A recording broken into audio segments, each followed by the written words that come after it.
واش عمرك سولتي راسك انه كاينين الناس اللي كيتميزوا في الخدمه ديالهم وفي الكارير ديالهم، وكاينين الناس لا؟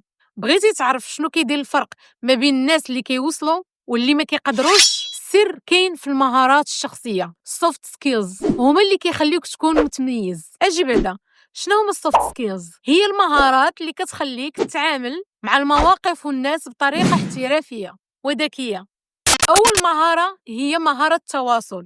مثلا بحال إلا كانت عندك واحد الفكرة وبغيتي توضحها في واحد الاجتماع، وفي نفس الوقت كتسمع الآراء الآخرين، هاد الشيء كيزيد يعزز التعاون. المهارة الثانية حل المشكلات.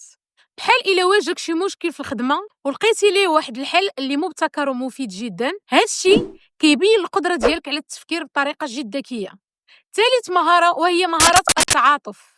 بحال إلا كنتي كتسمع لشي واحد اللي عنده مشكل وكتشجعو بكلمات طيبة، هاد الشي كيبني علاقة قوية.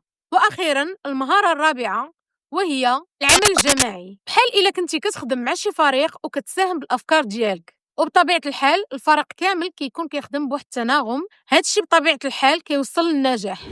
بغيت نضيف واحد الحاجة، في الوقت اللي عندك الهارد سكيلز ديالك اللي كتعطيك فرصة باش تقدر تخدم في الشركات، السوفت سكيلز هي اللي غادي تقدر توصلك وغدير الفرق بين شخص وآخر. المهارات الشخصية هي المفتاح ديالك في النجاح، خص كل واحد فينا يستثمر فيها. إلا بغيتي تكون واحد من الناس اللي يقدروا يحققوا كل شيء في حياتهم، خاصك من دابا تبدا تطور في مهاراتك الشخصية اليوم. خلي تعليق دابا وقول لي شنو هي المهارة اللي غادي تركز عليها باش تغير حياتك.